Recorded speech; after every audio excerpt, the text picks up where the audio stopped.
Everyone, wish you a very very happy Holi. आप सभी को होली की बहुत सारी शुभकामनाएं। और आज इस होली के अवसर पर मैं आपके साथ शेयर करने वाली हूँ एक बहुत ही बेहतरीन खुशखबरी। यस, आपने सही देखा, थंबनेल पे मैंने यहाँ पे लिखा है कि हमारा जो स्टाइपेंड अमाउंट है पीएचडी के लिए वो 60,000 हो चुका है। अब इसको समझेंगे कि किस तरीके का स्टाइपेंड ये है। अगर आप पीएचडी परस्यू करते हो किस स्पेसिफिक यूनिवर्सिटी से, तो आपके लिए क्या स्टाइपेंड आपको मिलने वाला है। इस वीडियो में मैं सिर्फ ये आपको बताने नहीं आई हूँ कि सिर्फ स्टाइपेंड 60,000 हो चुका है, ये आपको पता लग चुका होगा, बट कुछ चीजें इंपॉर्टेंट डिस्कस करेंगे, कुछ इंफॉर्मेशन आपको दूंगी जो एज एन पीएचडी एस्पिरेंट और अगर आप यूजीसी नेट जेआरएफ की तैयारी कर रहे हो आपको पता होना बहुत ज्यादा जरूरी है। तो मैं आयुषी आज आपके लिए वीडियो लेके आई हूँ और उससे पहले आपके लिए जो है होली के लिए बिल्कुल होली ऑफर भी है जेआरएफ अड्डा पे, आप लोग ज्वाइन कर सकते हैं। एंड अगर आप मुझे for the very first time देख रहे हैं, मेरा नाम आयुषी है, आपके लिए पेपर 1 एंड पेपर 2 कॉमर्स की क्लासेस लेती हूँ। वन स्टॉप सॉल्यूशन है ये चैनल आपके लिए। अगर आप कॉमर्स से अपना UGC net, set, JRF, assistant professor या आप कॉमर्स में पीएचडी करना चाहते हैं तो उसके लिए भी, एंड इवन पीजीटी एग्जामिनेशंस के लिए भी आपको भरपूर कंटेंट इस चैनल पे मिल जाता है। तो चलिए वीडियो को स्टार्ट करते हैं और समझते हैं कि कैसे क्या चीजें रही।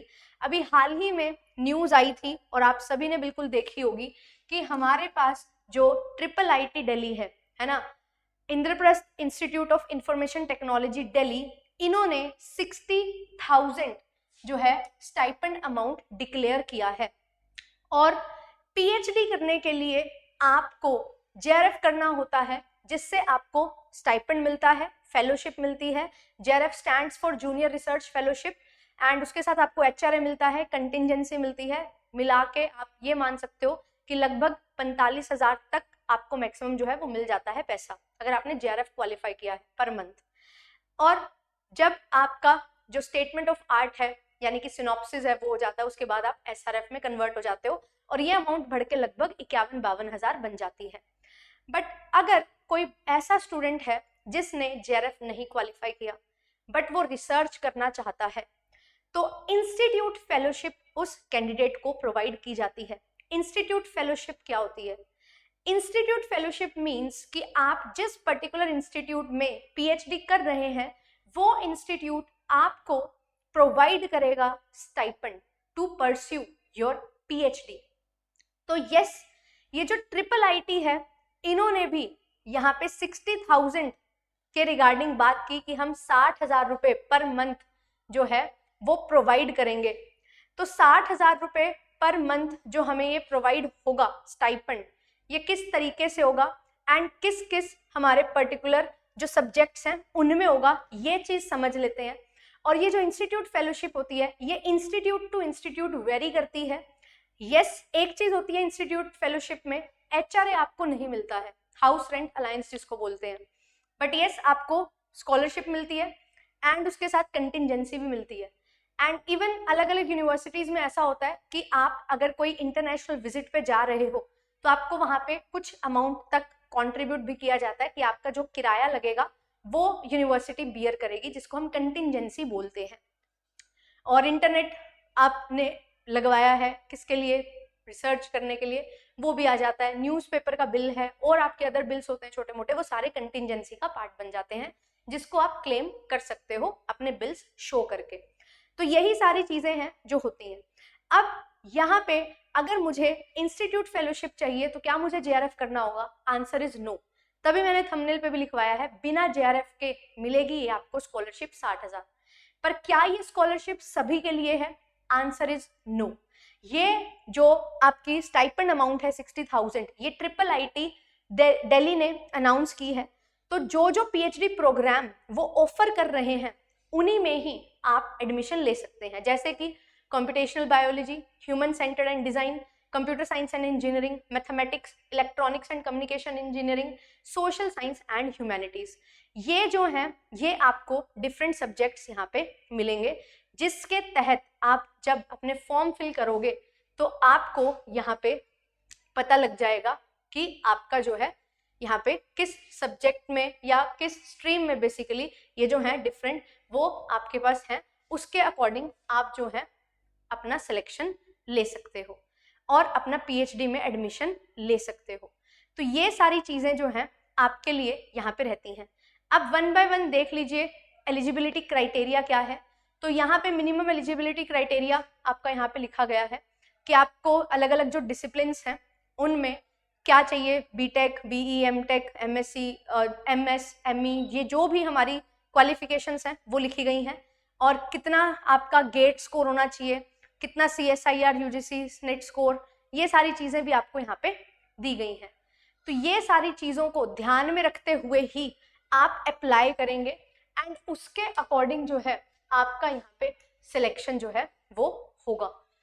फिर इसके बाद आगे अगर मैं बात करूं तो आगे यहाँ पे जो है फाइनेंशियल सपोर्ट की अगर मैं बात करूं तो यहाँ पे आप देख सकते हैं students joining the PhD programme as regular student. अगर आप सोच रहे हो पार्ट टाइम करेंगे तो ये स्टाइपेंड नहीं है, पार्ट टाइम के लिए कभी भी स्टाइपेंड नहीं होता। अगर आपने JRF किया है फिर आप पार्ट टाइम कर रहे हो तो भी आपको स्टाइपेंड नहीं मिलता है, ठीक है। तो अगर आप रेगुलर स्टूडेंट हैं तो ही आपको 60,000 पर मंथ इंक्लूडिंग HRA मिलेगा। मींस कि 60,000 के अलावा आपको कोई HRA नहीं मिल रहा, इसी में आपको सब चीजें हैं जो करनी है।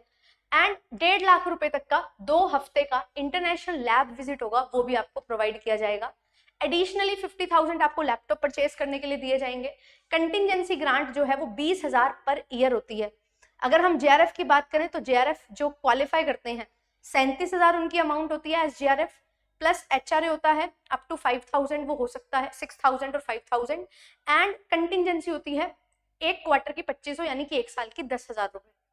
इंस्टीट्यूट टू इंस्टीट्यूट ये अमाउंट वेरी करती है, तो आप यहाँ पे इस केस में देख सकते हैं। एंड इंस्टीट्यूट ट्रैवल ग्रांट जो है फुल टाइम PhD स्टूडेंट्स को, ताकि वो इंटरनेशनल कॉन्फ्रेंसेज में अपना रिसर्च जो है वो शोकेस कर सके, तो उनको 2.5 लाख रुपए तक का जो है पूरी PhD के दौरान जो खर्चा है उनका 2.5 लाख रुपए तक यहाँ पे दिया जाता है।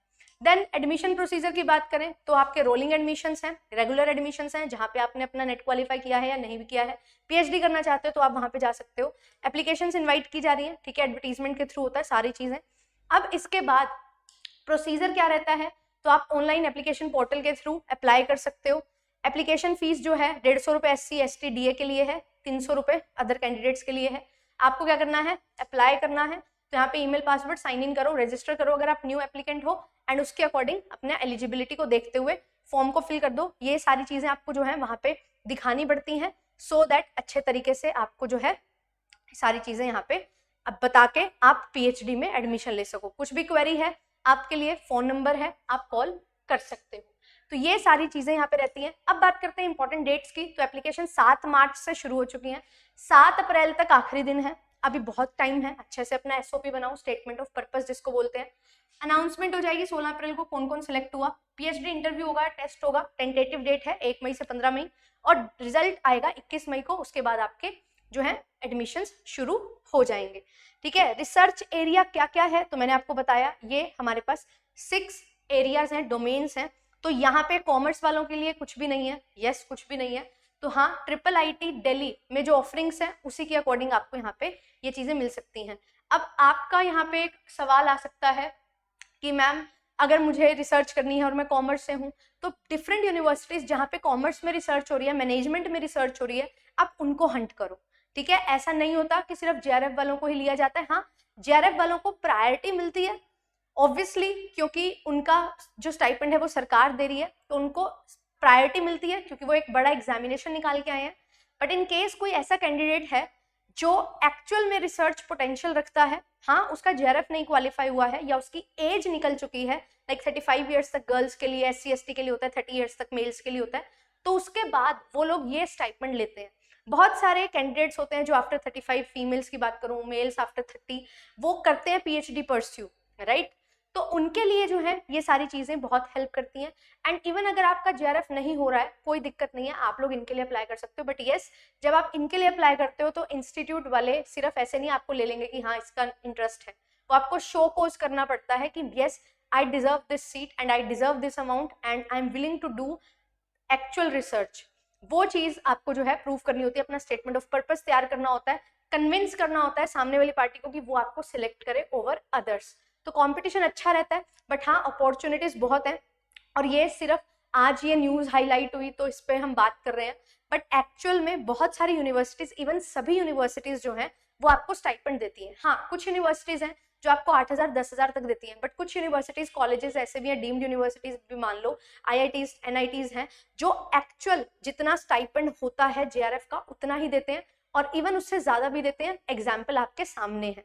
तो ये चीज पे फोकस करो, आप अपना जो पोटेंशियल है उसको निखारने पे फोकस करो, अपॉर्चुनिटीज आपके लिए हमेशा तैयार रहेंगी।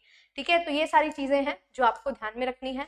एंड यस, आई होप कि आपको ये चीज क्लियर हो गई होगी कि जब हम बात करते हैं किसकी, जब हम बात करते हैं कि हमें स्टाइपेंड मिलेगा, तो स्टाइपेंड सबको मिल जाता है, ठीक है, किसी ना किसी तरीके से, बट पोटेंशियल आपका कितना है वो मैटर करता है। आप कितना हद तक रिसर्च करना चाहते हो वो मैटर करता है, एंड आपकी नॉलेज कितनी है वो मैटर करती है। एंड यस, इसीलिए नेट JRF एक एग्जामिनेशन रखा गया है जहां पे आप उस एग्जामिनेशन को क्वालिफाई करके अपनी पर्सनालिटी को इस तरीके से डेवलप कर सकते हो, नई चीजें सीख सकते हो, इतना सारा सिलेबस आपके डोमेन से रिलेटेड पढ़ सकते हो, जिसमें आप ये देख सकते हो कि मेरा इंटरेस्ट किस में है और मुझे PhD किस डोमेन में परस्यू करनी है। तो इसीलिए आपके लिए जो है UGC नेट JRF के लिए, सेट के लिए बैचेस होते हैं। अगर आपका मन है नेट JRF करने का, चाहते हो नेट JRF करना, एंड देन उसके बाद जो है लेना चाहते हो PhD में एडमिशन, तो यस, आप सही प्लेटफॉर्म पे हैं। JRF अड्डा platform is the one stop solution for you, जहाँ पे आपको दिल और दिमाग और क्वालिटी कंटेंट प्रोवाइड करवा के पढ़ाया जाता है। और बिल्कुल आपकी पढ़ाई, हमारी जो है जिम्मेदारी होती है कि हमें उस तरीके से पढ़ाई करनी है जो एग्जामिनेशन में आपसे पूछा जाना है। नो फालतू बकवास, सीधी बात करते हैं और बढ़िया तरीके से पढ़ते हैं। आपके लिए 8:30 बजे जो है मेरी क्लास चल भी रही है सुबह, जहाँ पे मैं आपको पेपर 2 करवा रही हूँ। पेपर 2 मैनेजमेंट की क्लासेस भी इसी चैनल पे हो रही हैं, और इवन बहुत सारे डिफरेंट 12 पेपर 2s हैं और जो आपको प्रोवाइड किए जाते हैं JRF अड्डा प्लेटफॉर्म पे। एप्लीकेशन को डाउनलोड करो। एंड HPSC असिस्टेंट प्रोफेसर के लिए भी बैचेस चल रहे हैं, 20% होली के अवसर पर डिस्काउंट है आपके लिए, बहुत सारी चीजें हैं। एंड यस, हम जो है सिलेक्शन लेने वाले हैं, सिलेक्शन की तैयारी करने वाले हैं, तो JRF अड्डा एप्लीकेशन को डाउनलोड कर लो सो दैट यूट्यूब क्लासेस की PDF मिल जाए, क्विजेस प्रैक्टिस हो जाए, PhD से रिलेटेड बहुत सारे सेशंस कंडक्ट करवाए जाते हैं एप्लीकेशन पे, और कैसे अपना रिसर्च प्रपोजल बनाना है इसके लिए भी हम गाइड करते हैं आपको, सो दैट आप वो अपनी ड्रीम यूनिवर्सिटी कॉलेज चूज कर सको जिसमें आप PhD करना चाहते हो। थैंक यू सो मच, मिलूंगी आपसे नेक्स्ट सेशन में। Bye bye. And I hope कि ये क्लैरिटी आपको मिल गई होगी कि आपको मेहनत करनी है, अपॉर्चुनिटीज आपके लिए बहुत है। मेहनत करते रहो, आगे बढ़ते रहो। Thank you so much. Happy Holi to all of you.